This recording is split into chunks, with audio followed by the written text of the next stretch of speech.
தோழர்கள் அனைவருக்கும் வணக்கம். எங்கள் குழுவின் மூத்த உறுப்பினர் பெரியவர் தமிழ் காமராசன் அவர்களுக்கு எனது முதல் நன்றி. மற்ற மூத்த உறுப்பினர்களுக்கு அடுத்த நன்றி. ஏன்னா அந்த குழுவிலே நான் தான் சின்னவன் நினைக்கிறேன். நம்ம எல்லாருக்குமே பாபா சாஹேப் அம்பேத்கர் வந்து ஒரு தலைவராக, வழிகாட்டியாக, நம்ம பெரிதும் ஒவ்வொரு விதத்தில் வந்து இன்ஸ்பிரேஷனாக இருக்கார். நம்ம அவர்கிட்ட வந்து பெருசாக முரண்பட போகிறதில்ல. அவரே விரும்புவது போல் நீங்கள் முரண்பட்டாலும் என்ன முரண் என்ன ஏதுன்னு பேசி விவாதிக்கலாம். ஆனால் நம்ம அம்பேத்கர்கிட்ட நிறைய விஷயங்களில் உடன்படுறோம். நமக்கு இந்த விஷயத்தில் அம்பேத்கர்கிட்ட ஈடுபாடு இருக்கும், நம்ம அதை ஃபாலோ பண்ணுவோம். ஆனால் பப்ளிக் டொமைனில் ஒரு கன்ஸ்ட்ரக்டாக ஒரு கான்க்ரீட்டாக ஒரு இதை எடுத்து வைக்கணுமாங்கிறதுல நமக்கு சில விஷயங்களில் குழப்பம் இருக்குதுன்னு நினைக்கிறேன். கண்டிப்பாக அதை போதாமைன்னு நான் சொல்ல மாட்டேன். ஏன்னா என்னை விட கற்றறிந்த சான்றோர்கள் இங்கே பல பேர் இருக்கீங்க. ஆனால் இது வரைக்கும் ஒரு அகாடமிக்கிலேயோ இல்லை அகாடமிக்கு வெளியிலேயோ அம்பேத்கரை பற்றின சில முக்கிய விஷயங்களில் ஒரு ஸ்டாண்டாக இது அம்பேத்கர் எடுத்த நிலைப்பாடு, அந்த நிலைப்பாடை நான் இப்போ ஒரு ஸ்டாண்டாக எடுக்கிறதுல, ஆர்டிகுலேட் பண்ணுறதுல சில பிரச்சனை இருக்குது அல்லது தயக்கம் இருக்குதுன்னு நினைக்கிறேன். அதில் 3 விஷயங்கள் மட்டும் நான் எடுத்துக்கிட்டு கொஞ்சம் குயிக்காக பேசலான்னு நினைக்கிறேன். முதல் விஷயம் அம்பேத்கர் ஒரு காலனிய ஆதரவாளர். அவர் கலோனியல் கவர்மெண்ட்டோட உடன்பட்டுட்டு தானே போனார் நிறைய விஷயங்களில். ஒன்று அதுலேயே அதோட இது ஒன்று அவர் ஒரு லிபரல். ஏன்னா அமெரிக்காவில் படித்தவர், வெஸ்டர்லேருந்து வந்தவர், வெஸ்டர்ன் லிபரல். அந்த லிபரலுக்கு உள்ள அந்த பூசி முழுகுனாப்பில் ஒரு தாட்டு தான் அவருக்கும் இருந்துச்சு அப்படிங்கிறது ஒன்று. இதில் இது ஏன் நமக்கு இதுன்னா நம்ம சமாளிப்போம். அம்பேத்கர் இங்கே போய் இந்தியாவை எதிர்த்து இப்படி பேசி இப்படி கலோனியலை எதிர்த்து பேசியிருக்காரு, இப்படி தேசியவாதியாக இருந்தார், அப்படி பல விஷயங்களை நம்ம பேசுவோம். ரெண்டாவது விஷயம் என்னென்னா பிரதிநிதித்துவம், ரெப்ரசன்டேஷன். அம்பேத்கர் தன்னோட வாழ்க்கையில் வாழ்நாள் முழுக்க ஒரு போராட்டமாக வச்சுருந்த விஷயம் ரெப்ரசன்டேஷன். அதை எப்படி ஒரு டிஸ்கஸில் கொண்டு வர்றது, கண்டெம்பரரியில் ரொம்ப அடி வாங்குகிற விஷயமாக ரெப்ரசன்டேஷன் இருக்குது. அதை எப்படி பேசுகிறதுங்கிறது ஒன்று. அதோட சார்ந்தது அரசியலமைப்பு சட்டம். ஏன்னா அரசியலமைப்பு சட்டம் அம்பேத்கர் எழுதிட்டார், அதை நம்ம எப்படி அணுகிறது? அது அம்பேத்கர் எழுதுனாலேயே அது ஒரு தீர்க்க தரிசனமாக ஆயிருமா, இல்லை அதை எப்படி ஹேண்டில் பண்ணுறதுங்கிற விஷயம். மூணாவது விஷயம் மதமாற்றம். அம்பேத்கர் ஒரு ஸ்பிரிச்சுவல் அடிப்படையில் அவர் தன்னோட சோஷியல் சேஞ்ச், அதாவது மீட்சிக்கான வழிங்கிற ஒன்றில் மதத்தை குறிப்பாக பார்த்துருக்காரு. இதில் தான் நமக்கு ஒரு தாட்டில் அதாவது நமக்கு இருக்க ஒரு ரேஷ்னல் சயின்டிஃபிக் மெத்தடில் உள்ள தாட்டு இதில் ரொம்ப டிஸ்டர்ப் பண்ணுதுன்னு நினைக்கிறேன். போன உரையில் நிறையா குழப்பங்கள் இருந்துச்சு. அதனால் நான் இந்த இதுலேருந்து நான் இந்த உரைக்கு தயாரிப்பாக எடுத்துக்கிட்ட புத்தகங்கள் அறிஞர் ஆனந்த் டெல்டுமுடே எழுதின சமீபத்திய அம்பேத்கரோட பயோகிராஃபியான ஐக்கனோக்ளாஸ்ட்டு, ஆனந்த் டெல்டுமுடேவும் சூரஜ் எங்கடேவும் இணைந்து தொகுத்த த ரேடிக்கல் இன் அம்பேத்கர், சமீபத்தில் வெளிவந்த எல்லோருக்குமான தலைவர் அம்பேத்கர் நூல்லேருந்து டாக்டர் ரவிக்குமார், ப்ரொஃபஸர் ஸ்டாலின் ராஜாங்கத்தோட கட்டுரைகளை ரெஃபர் பண்ணுறேன். அண்டு அம்பேத்கரோட ஒரு முக்கியமான speech and writing what path to salvation, மீட்சிக்கான விடுதலைக்கான வழி என்ன, மீட்சிக்கான வழி என்னங்கிறது. முதல் விஷயத்துக்கு போகிறேன், காலனிய காலம். ஒரு விஷயத்தை பேசும்போது அதுக்கான காலம், அந்த காலத்தில் எப்படி செயல்பட்டாங்கங்கிறது அவசியம்னு நினைக்கிறேன். ஏன்னா நம்ம 2014க்கு முன்னாடி வரைக்கும் ஒரு சோ கால்டு செக்யூலர் அத்தாரிட்டேரியனில் வாழ்ந்தோம். 2014க்கு அப்புறம் ஒரு எத்தனோ ஃபேசிஸ்ட் அத்தாரிட்டேரியனில் வாழ்கிறோம். 2014க்கு முன்னாடி நமக்கு பல நிலைப்பாடு இருந்துச்சு. அதாவது ஒரு ரொம்ப ரேடிக்கலாக திங்க் பண்ணோம், இது பண்ணோம், நிறைய விஷயங்களை பேசணும். ஆனால் அதெல்லாமே இப்போ இந்த பாசிச எதிர்ப்புங்கிற ஒற்றை காரணத்துக்காக நிறைய விஷயத்தை கைவிட்டிருக்கோம், இல்லை விட்டு கொடுத்துட்டோம் சூழலை கருதி. அந்த மாதிரி சூழல் ஒரு பார்ட்டாக இருக்குது இல்லையா? அதனால் சூழலையும் மீன் பண்ணி தான் அம்பேத்கரை நான் டிஃபைன் பண்ணலான்னு இருக்கேன். அம்பேத்கர் ஒரு கலோனியல் பீரியடில் பிறந்து கலோனியல் பீரியட்லேயே வாழ்ந்த ஒரு ஆள். அந்த கலோனியல் பீரியடுங்கிறது முக்கிய பங்காற்றிருக்கு. அது இல்லாமல் அவரோட லைஃப்பில் நேரடியாக கேஸ்ட் சிஸ்டம் பாதிச்சிருக்கு. இந்த ரெண்டுத்தையும் அவர் எப்படி டேக்கிள் பண்ணுறாருங்கிறது தான் அவரோட இது. குறிப்பாக சொல்லணுன்னா நமக்கு ஒரு கான்சியஸ் இருக்குது. நம்ம ஒரு மாடர்ன் உலகத்தில் வாழ்கிறோம், மாடர்னிட்டி, அந்த என்லைட்மெண்ட்னால் என்னதுன்னா அது வந்து மதத்தெல்லாம் ஒதுக்கி வச்சிருச்சு, வந்து மதத்தை ஒதுக்கி வச்சு நம்ம வந்து ஒரு பெரிய வந்து எமான்சிபேஷன் இதில் வாழ்கிறோம். இங்கே வந்து பிரச்சனை வந்து மதம் தான் பிரச்சனை, அதை வந்து நம்ம அடித்து நோத்திட்டா மிச்சம் இருக்கிற சொச்சம் இருக்கிற மதம் தான் பிரச்சனை, அதை காலி பண்ணிட்டா இதாகிடலாங்கிற ஒரு ஸ்ட்ரக்சரில் வாழ்கிறோம். ஆனால் மாடர்னிட்டிங்கிறது வந்து அடிப்படையில் வந்து அப்படி மதத்தை விலக்கி வச்சுச்சா?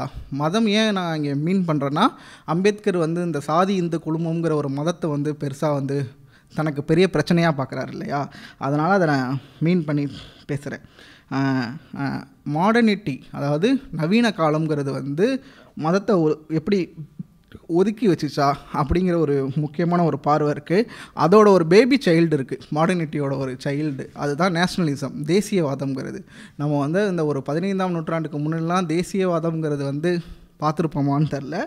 இப்போ வந்து நேஷ்னலிசம்னு ஒன்று இருக்குது. இந்த ரெண்டுமே என்னன்னா பழைய விஷயங்கள் இருக்குல்ல, சாதி மதம் இதெல்லாம் ஒதுக்கி வைக்கல, தன்னோட தேவைக்கு ஏற்றாப்புல ஈடுபடுத்திக்க தொடங்குச்சு, இதை பயன்படுத்த தொடங்குச்சுங்கிறத தான் சொல்கிறேன். இந்தியாவில் பிரிட்டிஷ் கலோனியலிசம் வந்து சாதியை வந்து பல இடங்களில் இடித்து பார்த்துருக்கு, அது நடந்திருக்கு இயல்பாகவே, அது காலத்தின் போக்கில் இயல்பாக நடக்கிற ஒரு விஷயம். பிரிட்டிஷ் கலோனியலிசம் மட்டும் பண்ணல, ஹிந்து ரிஃபர்மேஷன் மூவ்மெண்ட், அதாவது இந்து சீர்திருத்தவாதிகள் ஆகலையா, ராஜாராம் மோகன் ராய் எல்லாமே, அவங்களும் சாதியை வந்து சாதியோட வன்முறையை வந்து நிறைய இடங்களில் கேள்வி கேட்டிருக்காங்க. ஆனால் இவங்க எல்லாமே சாதியை வந்து இன்னொரு இடத்துல நிலவும் ஏற்றத்தாழ்வை வந்து ஸ்ட்ரக்சரலாக ஒரு மாடிஃபையாக வேற ஒரு இடத்துல வந்து யூஸ் பண்ண ஆரம்பித்தாங்க. குறிப்பாக சொல்லணுன்னா பாப்புலேஷன் சென்சஸ் வந்து 1870 வந்து பிரிட்டிஷ் கவர்மெண்ட்டு இதாக்குது. அது வரைக்கும் வந்து இந்த நம்மளோட இந்த சொசைட்டியில் வந்து இந்த வர்ண மெத்தடு வந்து ஓரளவுக்கு லெஜிட்டிமேட்டாக இருந்துச்சு. ஆனால் கேஸ்ட்டுங்கிறது வந்து அது வந்து வெர்னாக்குலர் விஷயம், அதாவது வட்டார அளவில் இருக்கிற ஒரு விஷயம். ஆனால் பிரிட்டிஷ் வந்து அதை வந்து தேசிய அளவில் உள்ளடக்குது, அதாவது சட்டப்பூர்வமாக்குது. நான் இந்த இடத்துல வந்து மகான் சாய் தீபக் மாதிரி பிரிட்டிஷ் தான் சாதியவே உருவாக்குச்சுன்னெலாம் நான் சொல்ல வரல. ஆனால் சாதியை வந்து லெஜிட்டிமேட் பண்ணிச்சு. குறிப்பாக சொல்லணுன்னா இன்னார் இன்னென்ன சாதி இந்த மதம்ங்கிறத டிஃபைன் பண்ணிச்சு, வரையறுத்துச்சு. முதல்ல வரையறுத்து என்ன பண்ணுச்சுன்னா டிஃபைன் அண்ட் ரூல், வரையறுத்து ஆட்சி செஞ்சிச்சு. எப்படி ஆட்சி செஞ்சிச்சுன்னா அம்பேத்கரே நேரடியாக பாதிக்கப்பட்டிருக்காரு. அம்பேத்கரோட தந்தை வந்து பிரிட்டிஷ் இராணுவத்தில் இருந்தான்னு நமக்கு தெரியும் இயல்பாக. ஆனால் அவர் ரொம்ப வந்து கடந்த காலத்தில், அதாவது பிற்காலங்களில் வந்து எப்படி இருந்தார்னா ஸ்கூல் வாத்தியாராக இருந்தார். ஏன்னா பிரிட்டிஷ் வந்து இந்த சாதியை வந்து நிறைய இடத்துல எப்படி யூஸ் பண்ணுன்னா தன்னோட கலோனியல் ரூலுக்கு ஏற்றாப்புல. இப்போ வந்து அம்பேத்கரோட மகர் சமூகம் வந்து 1890 வரைக்கும் அவங்க வந்து ஒரு மார்ஷியல் ரேஸு, போர்க்குழு, அதனால் அவங்க இராணுவத்தில் இருப்பாங்க. அந்த குழு வந்து மற்ற சமூகங்களை எதிர்த்து போராடும் போது இவங்களுக்குள்ளேயே ஒரு இனக்குழு முரண் நிலவும் நம்ம ரூலுக்கு அது பயன்படும். இது குறிப்பிட்ட காலத்துக்கு, மற்ற குறிப்பிட்ட காலத்துக்கு அந்த ஒரு சமூகத்தை வந்து மார்ஷியல் ரேஸ் இல்லைன்னு விளக்குவாங்க. இப்படி விளக்குறது மூலயமா சமூகங்களுக்கு இடையில் உள்ள பகைமை வந்து நீடித்துக்கிட்டே இருக்கும். 1890 மார்ஷியல் ரேஸ் வந்து மகர்கள் இல்லைன்னு உருவாகுது. அவருக்கு வந்து இராணுவத்தில் உள்ள வேலை வந்து பறிபோகுது. அம்பேத்கர் வந்து கொலம்பியாவில் இருக்கார். அவருக்கு வந்து சிறு வயது அனுபவம் இதெல்லாம் நிறையா இருக்குது. ஆனால் அவர் வந்து இன்னும் ஒரு என்ன சொல்கிறது, அது ஒரு வெளி உலகம் ஒரு நல்ல பார்வையை தருது. இப்போ அவர் எந்த வியூவுக்கு வந்து அடைகிறாரு, அதாவது அம்பேத்கரை வந்து லாலா லஜபதி ராய் வந்து அமெரிக்காவில் மீட் பண்ணுறாரு. அப்போ அம்பேத்கர் வந்து அதாவது நம்ம ஊர் பையன் நம்ம வந்து அமெரிக்காவில் படிக்கிறான், அவனை நம்ம தேசிய போராட்டத்துக்கு வந்து பயன்படுத்திக்கிறோன்ட்டு அதை அம்பேத்கர் மறுக்கிறாரு. அதாவது காலனி அடக்குமுறை இந்தியாவில் இருக்குதான். ஆனால் அதை தாண்டி வந்து நம்ம என்ன பண்ணுறோம், தேசியவாதிகள் காங்கிரஸ் என்ன பண்ணுது, நீங்கள் தலித்துகளை தீண்டாதார ஒரு பெர்வேசிவ் ஸ்லேவரியாக வச்சுருக்கீங்கிற வார்த்தையை யூஸ் பண்ணுறாரு. அடிமைகளாக தானே வச்சுருக்கீங்க அப்படிங்கிற வார்த்தையை ராஜாராம் மோகன் ராய்க்கு பதிலளிக்கிறாரு. ஆனால் நமக்கு தெரியும் அம்பேத்கர் வந்து எம்ஏ வந்து எக்கனாமிக்ஸில் வந்து அவரோட டிசர்டேஷன் வந்து administration and finance of East India company, அந்த ட்ரெயின் தியரி தான். பிரிட்டிஷ் வந்து எந்த அளவுக்கு வந்து இந்தியாவில் வந்து வளங்களை சுரண்டுச்சு அப்படிங்கிறது தான். இந்த ரெண்டு வித பார்வையும் அவருக்கு வந்து இடையில் வந்து அப்படியே ஊடாடிக்கிட்டு தான் இருக்குது. அம்பேத்கருக்கு மிகப்பெரிய இன்ஸ்பிரேஷனாக ஒரு பேராசிரியர்கள், அமெரிக்க பேராசிரியர்கள் இருந்திருக்காங்க. நமக்கு புரியும். ஜேம்ஸ் ஹார்வே ராபின்சனும் ஜான் டிவேவும் அவரோட லிபரல் பிராக்மேட்டிசம், அதாவது நடைமுறைவாதம். என் கண்ணுக்கு இப்போ ஒரு ட்ரூத் தெரியுது, எனக்கு வந்து எங்கேயோ இருக்கிற அந்த விடை எனக்கு வேணாம், இப்போ இருக்கிற நான் ட்ரூத்தை நான் பயன்படுத்திக்கிறேன் அப்படிங்கிற ஒன்றில் அவர் வந்து நிறைய இடங்களில் ஆதர்சமாக வராரு. அவர் முடிவும் பின்னாட்கள் அதை ஒட்டி இருக்குது. இன்னொன்று வந்து செலிமன் வந்து நம்ம அம்பேத்கரை படிக்கும் போது பல இடங்களில் வந்து வருவார். ஆரம்ப கால வாழ்க்கையை படிக்கும் போது அவர்கிட்ட ஃபேபியன் சோஷலிசம்ங்கிற ஒரு இதை அட்ராக்ட் ஆகிறாரு. ஃபேபியன் சோஷலிசம் வந்து சோஷலிசம் தான், ஆனால் அது வெஸ்ட்டுக்கு ஏற்ற மாதிரி அதை கன்வே பண்ணிக்கிச்சு. அதாவது ரெவல்யூஷன் வேணால் நமக்கு ரெஃபர்மேஷன் போதும் அப்படிங்கிற ஒன்றை உருவாக்குறாங்க. இந்த ரெண்டுமே அம்பேத்கர் தாட்டில் மிகப்பெரிய பங்கு வகிக்குது. ஆனால் இது வந்து நம்ம வந்து அம்பேத்கரை லிபரல்னு சொல்கிறதுக்கு காரணமாக இருக்க முடியுமா அப்படின்னு சொல்லலாம். நான் இந்த இடத்துல குறிப்பிட வேண்டிய விஷயம், அம்பேத்கர் வந்து அந்த வெஸ்டர்ன் மெத்தடாலஜியை யூஸ் பண்ணார். ஆனால் அம்பேத்கரோட எக்ஸ்பீரியன்ஸுங்கிறது வந்து தன்னோட இந்திய எக்ஸ்பீரியன்ஸ், இந்திய அனுபவத்தை சார்ந்து முழுக்க பயணிச்சுக்கிட்டு இருக்கு. இதில் முக்கியமாக ஒரு விஷயம் சொல்லணும்னா, அதாவது நம்ம மாடர்ன் உலகம் வந்து என்ன சொல்கிறதுனா, அது எல்லாத்தையும் ஒரு டோட்டலிட்டேரியன் சொல்லுவோம்ல, எல்லாத்தையும் ஒரு மொத்தமாக வரையறுக்கிறது. இங்கே வந்து எந்த அதிகாரமும் இல்லாத மதம் எதிரி, உங்கள் கண்ணுக்கு எதிரில் எல்லாரும் நீங்கள் வந்து சுயமாக முன்னேருந்து வளர்ந்தீங்கன்னா நீங்கள் வந்து உங்களுக்கான இதை வளர்ச்சியை அடைஞ்சிக்கலாம் அப்படின்னு சொல்லி ஒரு டோட்டலிட்டேரியன் கல்ச்சரை வந்து நமக்கு திணிச்சிருக்கு. இதில் அதிகமாக அங்கங்கே ஒரு பெரும்பான்மைவாதம் வந்து சாதி ரீதியாகவோ மத ரீதியாகவோ உலக அளவில் உருவாகும். நான் குறிப்பாக சொல்லணும்னா, தேசிய அரசுங்கிறதே ஒரு பெரும்பான்மை மதத்தை பிடிச்சிக்கிட்டு அப்படி தான் ஒரு தேசிய அரசு உருவாகுது.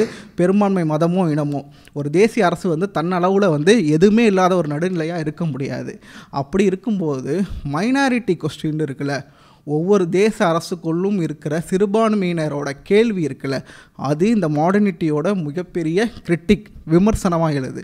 அம்பேத்கர் வந்து தன் வாழ்க்கை முழுக்க மைனாரிட்டிங்கிற ஒரு இதை வந்து ஒரு கொஸ்டின் அடைகிறாருல, அது வந்து இந்த மாடர்னிட்டிக்கு எதிராக அவர் யோசித்த மிகப்பெரிய விஷயம்.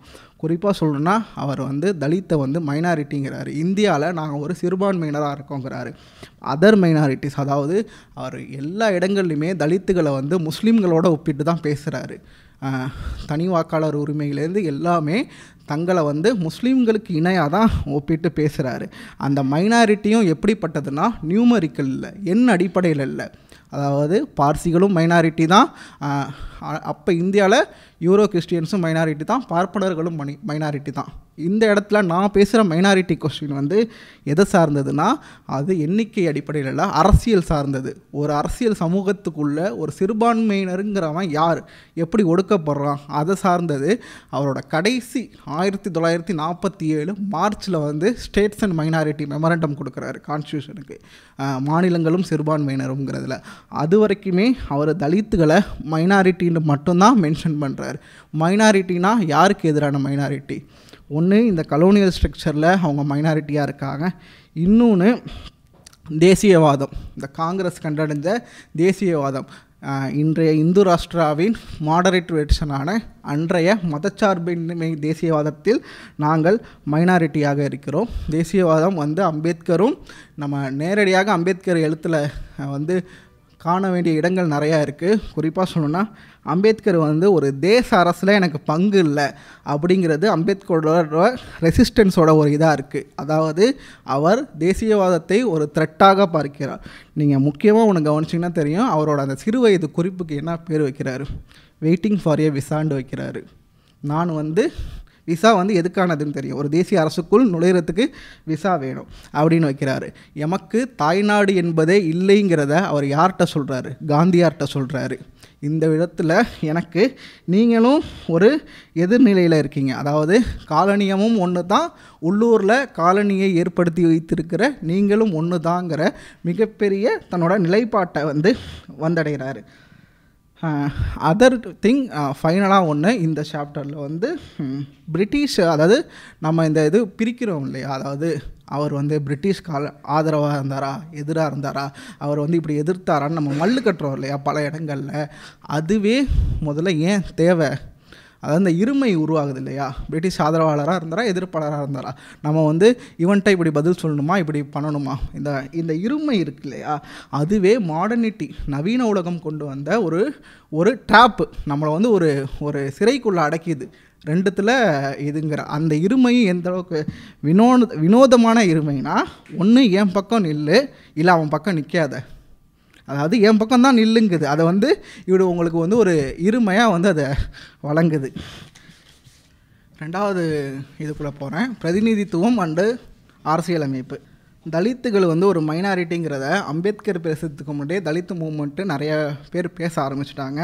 குறிப்பாக தலித் டொமைனுக்கு வெளியில் வந்து பேசுனதா முஸ்லீம் லீக் பாலிட்டிக்ஸ் இருக்குது. 1906 ஆஹா கான், அதாவது முஸ்லீம் லீக்கோட ஒன் ஆஃப் த ஃபவுண்டர் வந்து சிமுலா டெபுடேஷன் கமிட்டி அப்போ வைஸ்ராயை சந்திக்கிறாங்க. எதுக்கு, முஸ்லீம்களுக்கு பிரதிநிதித்துவம் வேணும்னு சந்திக்கிறாங்க. அப்போ அவங்க வச்ச கோரிக்கையில் ஒன்று, நீங்கள் வந்து தலித்துகளை சிறுபான்மையினராக வந்து தலித்துகளில் இந்துக்களை வந்து நீங்கள் வகைப்படுத்தணும். நீங்கள் இந்துக்கள்னு மொத்தமாக இருக்கீங்க, அவங்களுக்கு வந்து பல ரீசன் இருக்குது. ஒன்று, அவங்களுக்கு ஒரு சோஷியல் காசும் ஒரு காரணம் தான். அதை தாண்டி நீங்கள் இந்துக்கள் மெஜாரிட்டின்னு பூதாகரமாக ஒரு இதை காட்டுறீங்க, நாங்கள் மைனாரிட்டின்னு சொல்லி எங்களுக்கு ரொம்ப சொற்பமாக கொடுக்குறீங்க. அதனால் நீங்கள் இந்துக்களில் குறிப்பிட்ட பிரிவினரை வந்து இவங்களாம் இந்து சமூகமே கிடையாது அப்படின்ட்டு இந்து குழுமத்துக்கு வெளியில் ஒரு குரூப் சொல்லுது, முஸ்லீம் லீக் சொல்கிறாங்க. அவங்க கோரிக்கையின் பலன்களில் ஒன்றாக முதலாக 1910 சென்சஸ் இந்து மதத்தை 3ஆக வகைப்படுத்துது. Hindus, animist and tribals, depressed class and untouchables. அதாவது இப்போ இந்த பிரிட்டிஷ் இதிலேயே லெஜிட்டிமேட்டாக தீண்டாதார்கள் வந்து இந்து இல்லைன்னு ஒரு இது வருது. இதை தொடர்ந்து இம்பீரியல் கவுன்சில், அதாவது மின்டோ மார்லி சீர்திருத்தம் 1909 நடக்குது. சட்டமன்றம் நாடாளுமன்றத்தில் இம்பீரியல் கவுன்சிலில் இந்தியர்களோட பிரதிநிதித்துவம் போக போக அதிகரிக்குது. இது வந்து ஒரு இந்திய ஆட்சி சூழ்ந்து ஒரு இதாக இருக்கொண்டு நம்ம செக்யூலர்களுக்கு, அதாவது தேசியவாதிகளுக்கு ஒரு அச்சம் வருது. செக்யூலருங்கிறது தப்பாக புரிஞ்சுக்க வேணாம், அப்போ இருக்கிற அந்த அரசியல் செக்யூலரிசம் பேசினவங்க தானே இவங்கெல்லாம், அவங்களோட பாலிடிக்ஸ் எப்படி இருக்கிறதுங்கிறத நான் மீன் பண்ணி தான் இங்கே பேசுகிறேன். இவங்களுக்கு ஒரு அச்சம் வருது, என்னடா இந்த மார்ஜினல் கம்யூனிட்டி எல்லாமே ஓரளவுக்கு ஒன்று திரள்றாங்களோன்னு ஒரு அச்சம் வருது. காங்கிரஸ் வந்து முஸ்லீம் லீகோட உடன்படுது 1916 லக்னோ மாநாட்டில். லக்னோ பேட்டுனே ஒன்று போடுறாங்க. அது வரைக்கும் முஸ்லீம் லீகை வந்து கம்யூனல், செக்டேரியன், இவங்க பிரிட்டிஷோட பிரித்தாளும் சூழ்ச்சிக்கு பலியாகிறாங்க அப்படின்னு சொன்ன காங்கிரஸ் முஸ்லீம் லீகை அரவணைக்க ஆரம்பிக்கிறாங்க. அவங்க கேட்ட தனி வாக்காளர் உரிமை பிரிட்டிஷ் முன்னாடியே கொடுத்துருச்சு. காங்கிரஸ் நிலைப்பாடாக 1916 அங்கீகரிக்கிறாங்க. ஆனால் தலித்துகளுக்கு இல்லை, அவங்களுக்கு வந்து நன்கொடை மட்டும்தான், அதாவது டோக்கன் மட்டும்தான் கொடுக்குறாங்க. உங்களுக்கு வந்து அதிகாரத்துலலாம் வந்து எதுவுமே கிடையாது. அவங்க வந்து நாங்கள் நலன் வெல்ஃபேரை இதை பண்ணுறோம் அப்படின்னு சொல்கிறாங்க. இந்த 1916 லக்னோ மாநாட்டை தொடர்ந்து தலித்துகள், அதாவது டிப்ரெஸ்டு கிளாஸ் அமைப்புகள் வந்து 4 மாநாட்டம் நடத்துகிறாங்க 2 வருஷத்தில், 1917, 18. அதாவது முதல் மாநாட்டில் வந்து லக்னோ ஒப்பந்தத்தில் கவனப்படுத்தியதை நாம் பேச வேண்டும் அப்படிங்கிற ஒரு நிலைப்பாட்டுக்கு வராங்க. ரெண்டாவது இது காங்கிரஸ், முஸ்லீம் லீக் என்று தனித்து மட்டுமே எல்லாமே பேசப்பட்டிருக்கு. மூன்றாவதாக அனைத்து சமூகங்களுக்கும் அந்த உரிமைகளை வந்து நீட்டிக்கணும் அப்படின்ட்டு சொல்கிறாங்க. மூணாவது மாநாட்டில் செப்பரேட் எலக்டோரேட், தனி வாக்காளர் முறை வேணுங்கிறத உறுதிப்படுத்துகிறாங்க. நாலாவது மாநாட்டில் வந்து திலகர் வராரு, கலந்துக்கிறாரு. அவர் வந்து என்ன சொல்கிறாருன்னா, தீண்டாமையை கடவுள் ஏற்றால் அவரையே ஒருபோதும் நான் கடவுளாக ஏற்க மாட்டேன் அப்படின்னு வீரவசனம்லாம் பேசினவர் வந்து ஆல் இண்டியா ஆன்டி அன்டச்சபிள் மேனிஃபெஸ்டோவில் கையெழுத்து போடாமே போயிடுறாரு. இந்த 4 மாநாடு வந்து ஒரு முக்கிய விஷயமாக நான் பார்க்குறேன். ஏன்னா நம்ம வந்து தலித்துகளுக்கு வந்து ஒரு ஏஜென்சியே இல்லைன்னு சொல்லும் போது அவர்கள் வந்து பிற சமூகங்களின் ஒரு இதையே நம்பி வாழ்ந்தார்கள். அவர்களுக்கான உரிமைக்கு இதுன்னு சொல்லும் போது அவர்கள் தனித்துவமாக 1918 கிட்டத்தட்ட இங்கே வந்து நமக்கு வந்து பார்ப்பனர்களாக இருக்க தோன்றின அன்ற காலத்திலேயே மகாராஷ்டிரா ரீஜனில் ஒரு 4 மாநாடெல்லாம் நடத்தி காட்டியிருக்காங்க. அம்பேத்கரோட இது வந்து வருது. அம்பேத்கரோட அரசியல் என்ட்ரி, அதாவது நேரடி அரசியல் என்ட்ரி 1919 சவுத் பாரா கமிட்டி, அதில் தான் எவிடன்ஸ் வந்து கொடுக்குறாரு. 3 விஷயம் வந்து அம்பேத்கர் கேட்குறாரு. செப்பரேட் எலக்டோரேட், 1 man 1 vote, ஒரு மனிதனுக்கு ஒரு வாக்கு என்பது மதிப்பாகணும். மூணாவது விஷயம் கவனப்படுத்த வேண்டியது அடல்ட் சஃப்ரேஜ், வயது வந்தோர் அனைவருக்கும் வாக்குரிமை.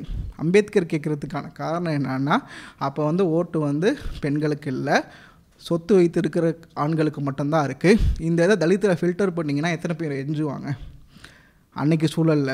அப்போ எனக்கு வந்து அடல்ட் சஃப்ரேஜ் வேணுங்கிறது. இன்னொன்று விஷயம் என்னென்னா, நம்ம சொல்கிறோம்ல அந்த தலித்தியம், பெண்ணியம், விளிம்பு நிலை அரசியல், இதெல்லாம் ஒரு அடையாள அரசியல்ன்ட்டு கொடுக்கும் போது இந்த இடத்துல இந்த அடையாள அரசியல் எதுக்கு வித்திடுதுன்னு இருக்குல்ல.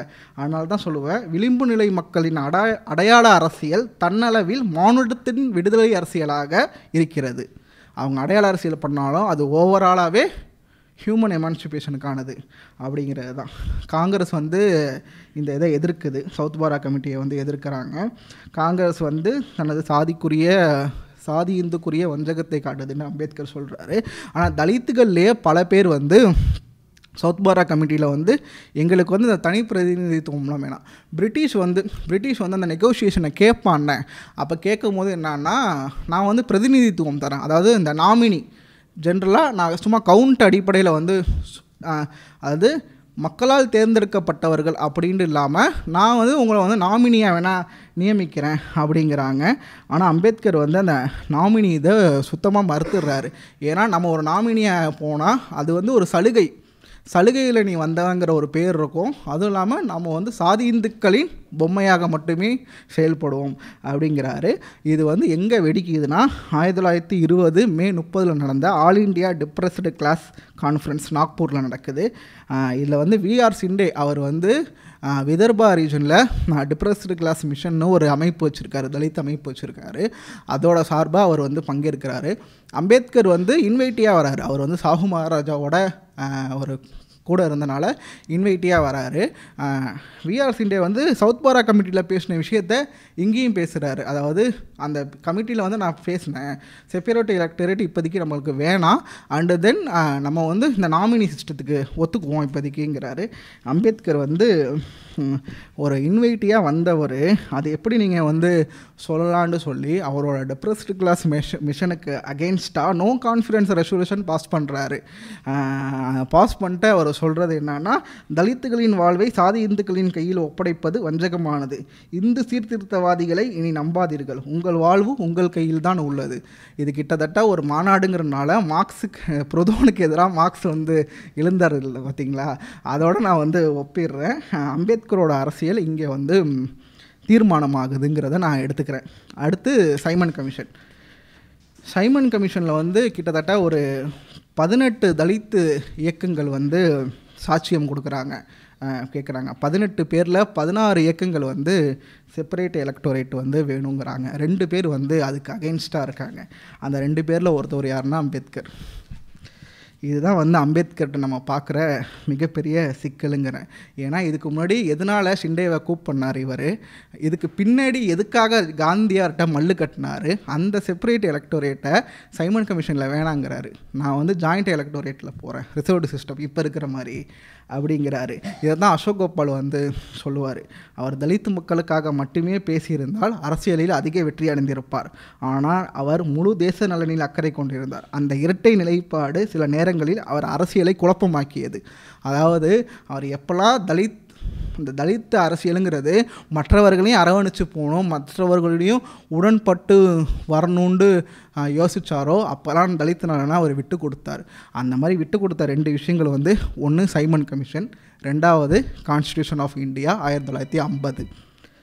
அதுக்கப்புறம் சைமன் கமிஷனுக்கு அப்புறம் நேரு ரிப்போர்ட்டு நமக்கு தெரியும், 1928 அது அப்படியே உடனுக்குடன் நடக்குது. நேரு ரிப்போர்ட்டில் வந்து மைனாரிட்டி, அதாவது தலித் ரைட்ஸை வந்து என்ன சொல்கிறாங்கன்னா, we are not prepared to extend this unsound and harmful, அதாவது இந்த மோசகரமான இதை வந்து நாங்கள் வந்து யோசிக்க கூட இல்லை அப்படிங்கிறாரு நேரு. யார்? சீனியர் உத்தமர், இவர் இல்லை.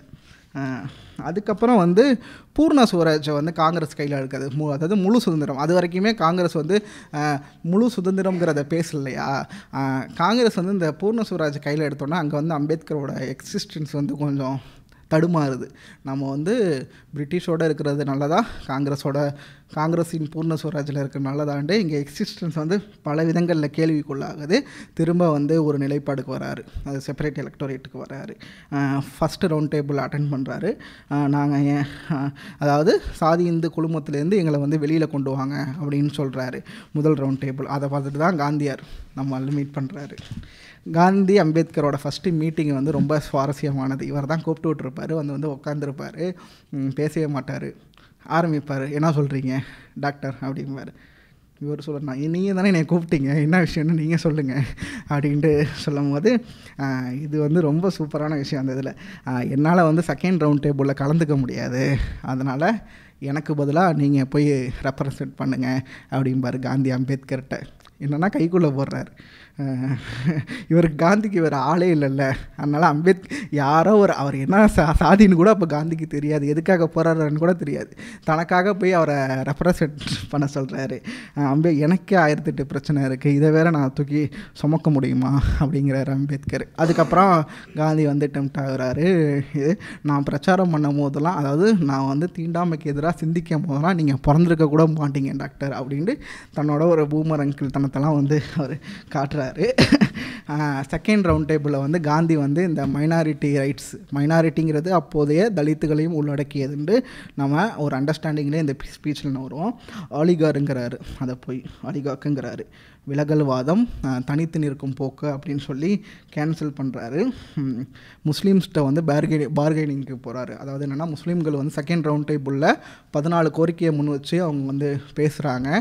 அவங்கள்ட்ட போய் காந்தியார் என்ன சொல்கிறாருன்னா, நான் உங்களோட 14 இதை வந்து அக்செப்ட் பண்ணிக்கிறேன், ஆனால் நீங்கள் தலித் மைனாரிட்டிங்கிறத வந்து ஏற்றுக்கக்கூடாது அப்படிங்கிறாரு. முஸ்லீம்ஸ் வந்து அம்பேத்கர் பக்கம் தான் நிற்கிறாங்க.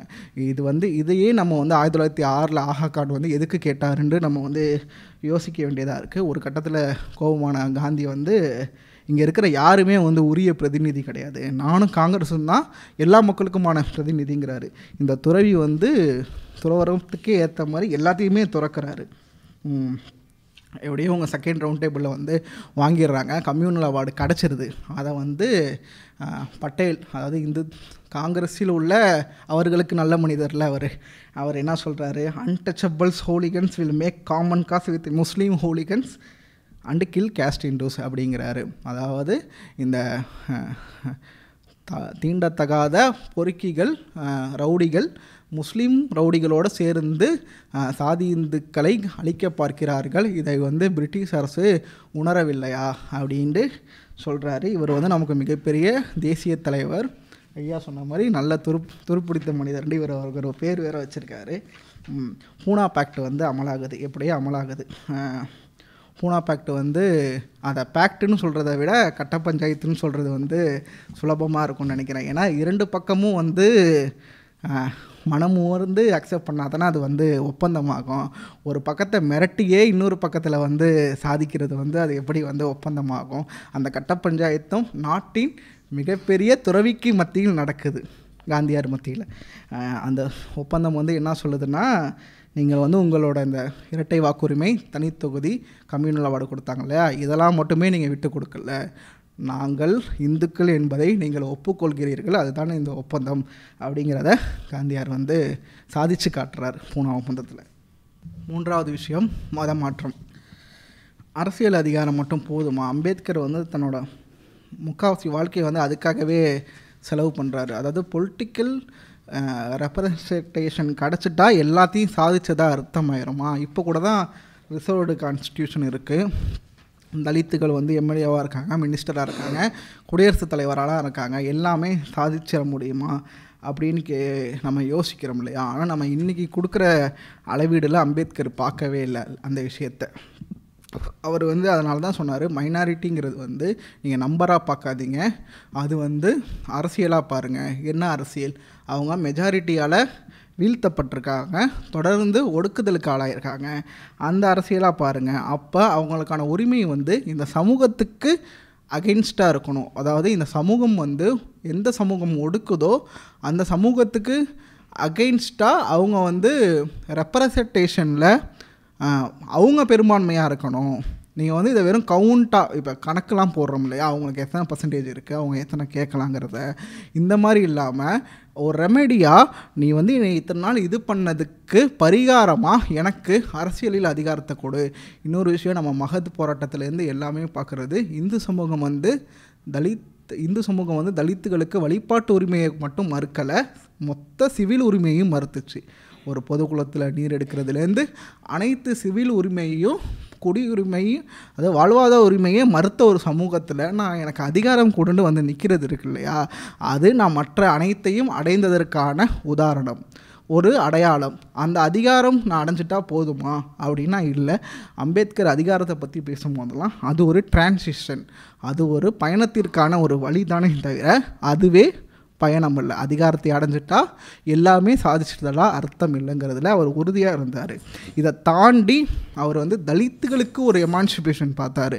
அவர் அடிப்படையில் அவர் எல்லாத்துக்கும் பார்க்கல, தலித்துகளுக்கு இதாக நீங்கள் வந்து மதம் மாறுங்க அப்படின்றாரு. நம்ம ஃபஸ்ட்டு இருந்தோம் இல்லையா, அந்த அம்பேத்கர் வந்து ஒரு வெஸ்டர்ன் லிபரல். அவர் வந்து நம்ம அந்த புரட்சிகரமாலாம் பேச மாட்டார். அவர் வந்து கம்யூனிஸ்ட் மேலே வந்து ஒவ்வாமை கொண்டு வந்தார் இதெல்லாம். ஆனால் அவர் மதம் மாற்றத்தை வந்து கையில் எடுத்தது இருக்குல்ல, அது வந்து மாடர்னிட்டியோட எல்லா விதமான இதுக்கே டோட்டலாக அகெயின்ஸ்ட் ஆனது. ஏன்னா மாடர்னிட்டி வந்து மதத்தை வந்து தள்ளி வைக்கிது ஒரு விதத்தில். ஆனால் அம்பேத்கர் வந்து தள்ளி வைக்கிதுன்னா அது வந்து சோஷியல், அது அதிகாரமாக மதத்தை கட்டமைக்குது, சோஷியலாக அதை வந்து விலக்கி வைக்கிது. ஆனால் அம்பேத்கர் வந்து இந்த மதம் மாற்றத்தை கையில் எடுத்தது, அவர் ஒரு தாராளவாத சிந்தனையாளர் கிடையாது. அண்டு தென் அவர் அந்த ஃபேபியனில் கட்டுறார் இல்லையா, நமக்கு வந்து ரெவல்யூஷன் வேணால் ரெஃபர்மேஷன் தான் வேணுண்டு, அதுக்கே டோட்டலாக அகென்ஸ்ட் ஆனது. ஏன்னா இது வந்து எனக்கு கண்ணு முன்னாடி உள்ள அப்ஸ்ட்ராக்ட் கிடையாது, அதாவது உண்மை கிடையாது. நான் நாளைக்கு மதம் மாறினா என்ன நடக்கும்னு எனக்கு தெரியாது, எல்லாம் தீர்ந்துருமான்னு கிடையாது. அவர் அப்ஸ்ட்ராக்ட் ட்ரூத்தை பார்க்கல மதம் மாற்றத்தில், ஆனால் எனக்கு ஒரு தீர்வு கிடைக்கும் அப்படிங்கிறதுல மதம் மாற்ற சிந்தனையில் உறுதியாக இருந்தார். ஆனால் இதுக்காக நிறைய விலையும் கொடுத்தாரு. அவர் பிஹெச்எஸ் மூமெண்ட்டில் இருக்கும் போதே அவர் இந்த மதமாற்ற கோரிக்கையை எதிர்த்தே பலரும் வெளில போனாங்க. குறிப்பாக சொல்லணும்னா கிரிக்கெட்டர், முதல் தலித் கிரிக்கெட்டர்னு சொல்லப்படுற பல்வந்த் பலு வந்து வெளில போய் அம்பேத்கருக்கு அகெயின்ஸ்டாக 1937 எலெக்ஷனில் நின்றார். அவரோட அமைப்போட one of the founder, BHS அமைப்போட அது பகிஷ்கிறது அந்த மாதிரி வரும், எனக்கு சொல்ல வரல, அதனால் பிஹெச்எஸ்ன்னு சொல்கிறேன். ஒன் ஆஃப் த ஃபவுண்டரான நாராயண சதோபா கஜோக்கர் வந்து அம்பேத்கரையே பின்னாடி வந்து 1952 எதிர்த்து நின்று தோற்கடித்தார். அந்த அளவுக்கு தன்னோட சக தோழர்கள்ட்டையே அவர் விலை கொடுக்க வேண்டியதாக இருந்துச்சு. தெரியும், 1935 அவர் வந்து தன்னோட நான் வந்து இந்து என்று சொல்லிக்கொள்ளும் ஒருவனாக இருக்க மாட்டேன் என்று அறிவிக்கிறாரு. நம்ம தமிழ்நாட்டிலையும் பலருமே எதிர்த்தாங்க. அதாவது நம்ம தலித் முக்கியமான ஆட்களான இரட்டைமலையார், எம்சி ராஜா அவர்கள், சண்முக முதலியார் பிள்ளை, இவங்கெல்லாமே எதிர்த்தாங்க. ஆனால் இதெல்லாமே நம்ம வந்து ஒரு பகைமுரணாகவே பார்க்கக்கூடாது. ஏன்னா அவங்களுக்கு வந்து எக்ஸிஸ்டன்ஸ் வந்து கேள்விக்குள்ளாகுது. இது வரைக்கும் என்னோடய வாழ்க்கை இருக்குது இல்லையா, மதம்ங்கிறது வந்து வெறும் ஆன்மீகம் இல்லைல்ல, அது வந்து ஒரு லைஃப் உள்ள, அது எல்லாமே கேள்விக்குள்ளாக்கும் போது அவங்களுக்கு ஒரு அச்சம் வருது. அதனால இதை வந்து நம்ம பகை முரணாகவே பார்க்க தேவையில்லை. இதுக்கப்புறம் 1936 பாம்பே மகர் கான்ஃபரன்ஸில் மகர்களுக்கு ஒரு உரை வழங்குறாரு. இந்த எல்லா குழப்பங்களுக்கும் ஒரு தீர்வை சொல்கிறாரு. அந்த உரை தான் வாட் பாத் ட்ரூ சால்வேஷன், மீட்சிக்கு என்ன வழி, அது வந்து தலித்து முரசு வந்து முழு விடுதலைக்கு என்ன வழின்னு புக்காக போட்டிருக்காங்க. நிறைய பேர் போட்டிருக்காங்க. சீர்மை பதிப்பகம் விடுதலைக்கு என்ன வழின்னு போட்டிருக்காங்க, பலரும் போட்டிருக்காங்க. அந்த இதில் தன்னோட அந்த மதம் மாற்றம் சம்மந்தமாக எல்லா குழப்பங்களுக்கும் பதில் சொல்கிறாரு. அந்த பதில் வந்து எப்பேற்பட்டதுன்னா நிறைய விஷயங்கள் சொல்லலாம். முதல்ல வந்து எக்கனாமிக்கல் இது வேணுமா, இது மதமாற்றம் வேணுமானா நான் மதமாற்றத்தை தான் சூஸ் பண்ணுவேன்.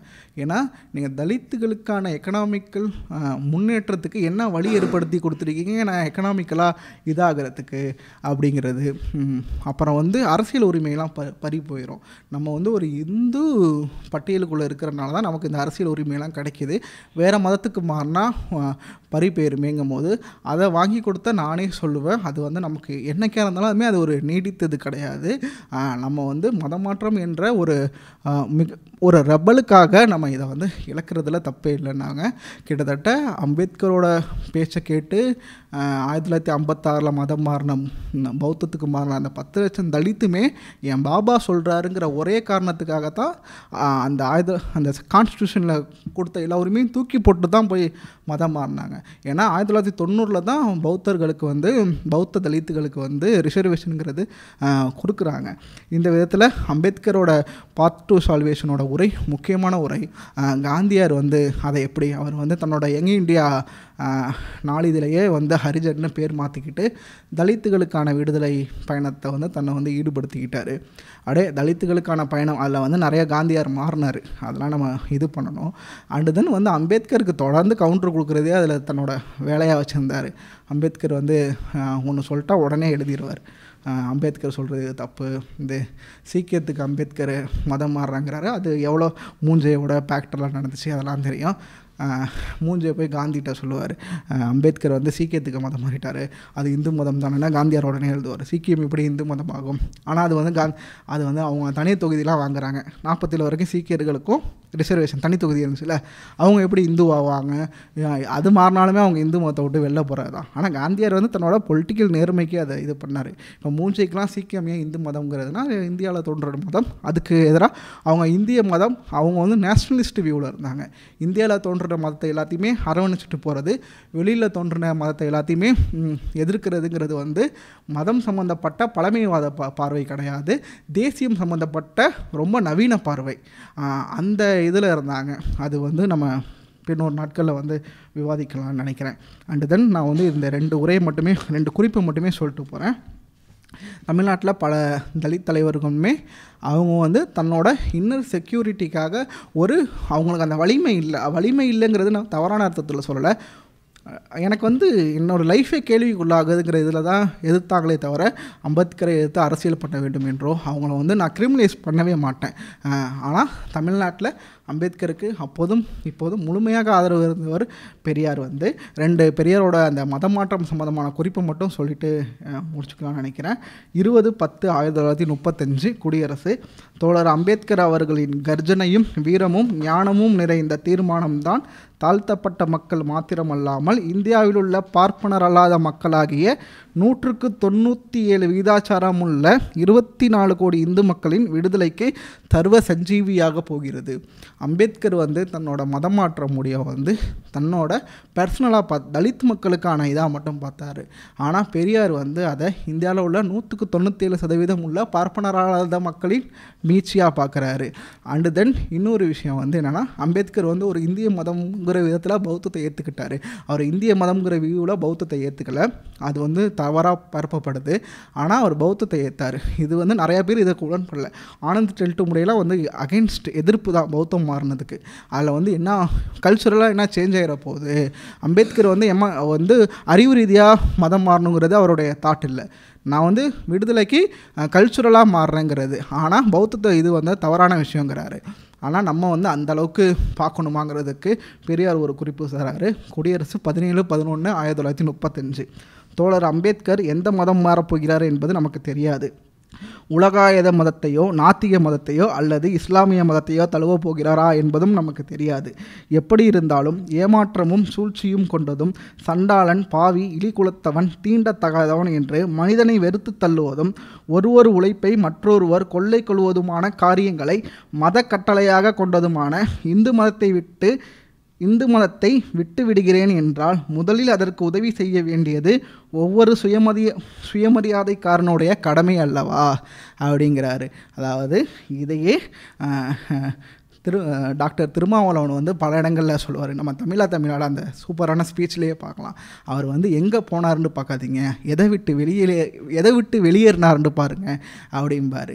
இது வந்து அம்பேத்கர் வந்து இந்த 3 பண்புகளை வந்து நம்ம பார்க்கணுன்னு நினைக்கிறேன். நன்றி. ஜெய் பீம்.